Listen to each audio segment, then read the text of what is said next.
all about. Stop by any Food City store to donate to our Share Your Christmas food drive. So motivation, I think, is everything when it comes to having a goal and how you reach it. You have to want to reach it, right? So Kevin Fuerst is here this morning with Fuerst Financial Group, and he came in with a very grand idea of saying it's the end of the year, let's get your financial house in order. He and I have been chit-chatting. I know now the motivation. Grandchildren. It might be. That's the motivation to get your financial house in order. Good to see you. Good to see you, Julie. So you are a big believer in our conversations in the past of discipline when it comes to your money, understanding what you're doing, and that would be a we if you have a partner in life. Correct. And then having a routine with it. So you said really devoting about an hour a week will help you keep things in control, not getting out of control. I think so. I think that's right. So there's things like you're balancing your checkbook. Everybody should do it. Most people don't. But I'm a fanatic about things too. So I balance my checkbook once a month. I look over the bills. I look over things, make sure we're doing what we're supposed to do, and increase, decrease, make trades, those types of things. And I think everybody should do that. Try to figure out for them what they need to do. Look at what we do with other things in our life. Our laundry, if you don't do that every week, what happens? Take the trash out. Just normal things. So all of that stuff together, I think if you spend, hour and a half every week with your finances, or maybe that's a combination of finances and other things, but just getting that financial house in order, I think it's important. I am an analogy person. I couldn't say that. So this morning before I left for work, my husband and I have been talking in the kitchen, and the refrigerator was a disaster, and whatever organizing I had tried to do was not working. And I said, we ought to spend the week between Christmas and New Year's together figuring out a system that we both can accept and work with it, as opposed to the milk being up here one day and down here the other day. Right. Sometimes in a marriage, one person tends to handle the finances as opposed to a joint thing. Is it important that both people understand? Do you think? No, I think it is, because what happens is when the person that normally handles it, and I don't know the real percentage, but primarily the men do handle the finances for whatever reason. Not always, but typically. And so then what happens and men also pass away before women, typically.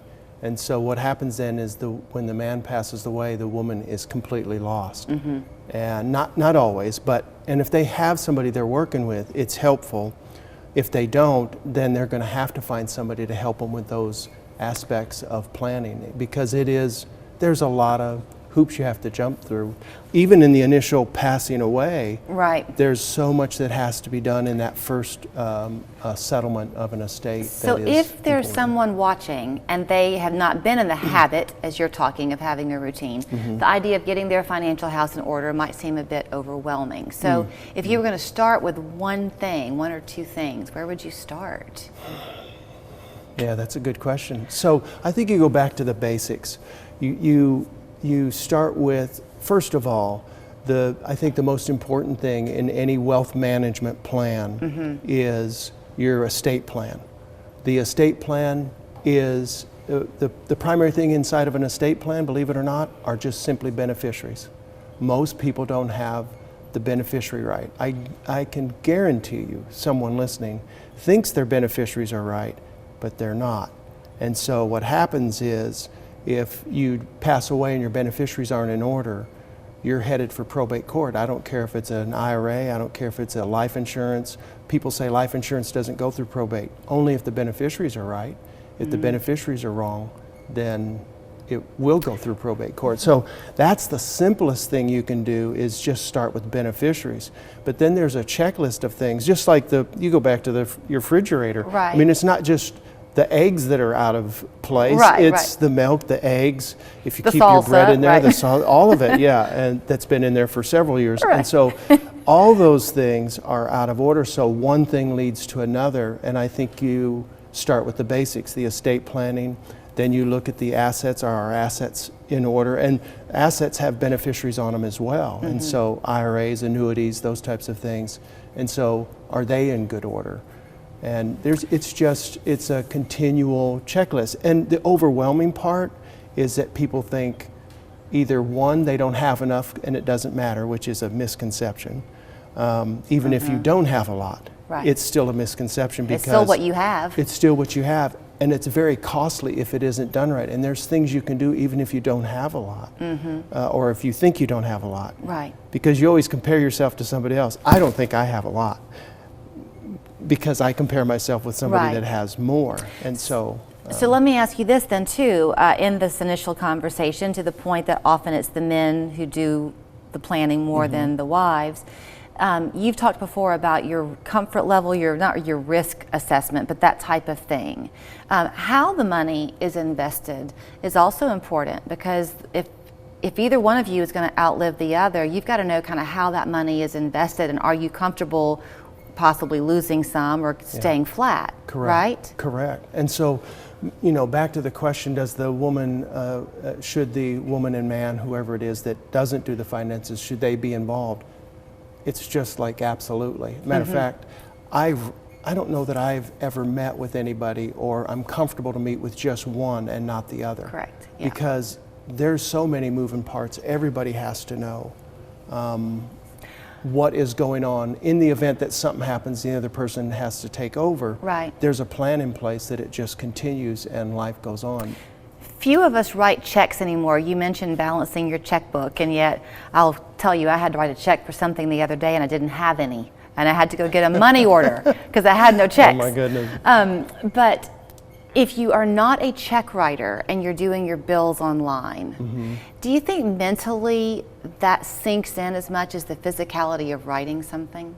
I do a lot of online banking. I Okay. write very few checks, but you still have, it doesn't mean I have any less going out or any less Right. transactions.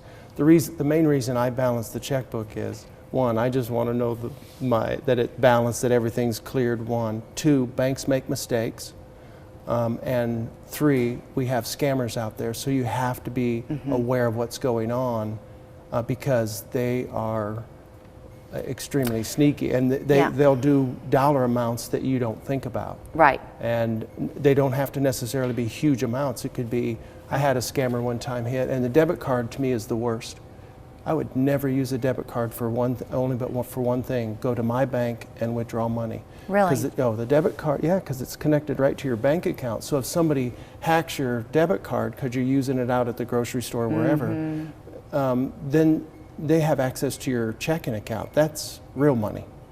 And it Right. only has to happen one or two times, and it's like, I'm not using that thing ever again. Now, what if you have, that's a really good point. So what if you have a checking account that you use your debit card for? Just pretend that you keep $500 in there, just pretend. But then you have other bank accounts with that same bank. If a scammer got the $500 account debit card, could they access those other accounts once they're in? Probably not necessarily. They'd have to hack all the accounts, I think. But Okay. But still, it's your real money, so I'm Right. not gonna. It's just. So I stopped using the debit card. But balancing your account, that all shows up. Right. And remember what I said: if you watch a thing, you'll change a thing. You'll change a thing. And yeah. so sometimes you watch it just from a standpoint of, why are we spending this? I had this Hulu account for 10 years and I never watch Hulu, so let's get rid of that thing.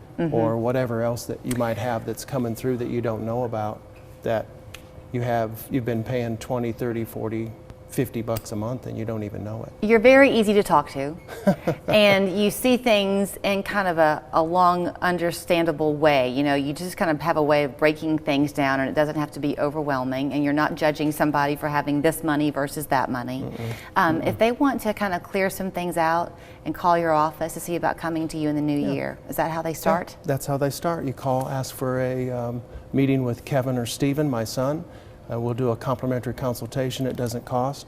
We kind of help look at where you're at and what it is you're wanting to accomplish. Everybody has different goals. And then we get started and make recommendations and walk you through a process. And So- we try not to, I hate salesy people, sorry. And so I don't feel like, I never want to be like salesy, so I always like people to walk away, think about what we've talked about. Is it a good fit?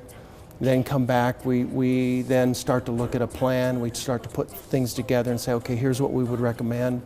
And then we engage in business and decide if we're going to work together at that point. So it takes a little while to see whether or not it's a good fit, because we want people Sure. that want to work with us, because there's plenty, there are quite a few good businesses out there that do finances like I do. Yeah. There's also some really shady ones that it's anyway, we won't talk about either of those. No, because you've got to go watch for your twin grandchildren to be born any minute. Right, He's got twins on the way. So here's the phone number. It's Century Oaks Drive is their address. 8555. The website growkeepleave.com. Thank you, Kevin. Thanks, Julie. What a gift it is to have Regina Hall in my house. You just had a birthday. They just keep coming. Guess I'm happy I'm not dead. And singer-songwriter Russell Dickerson.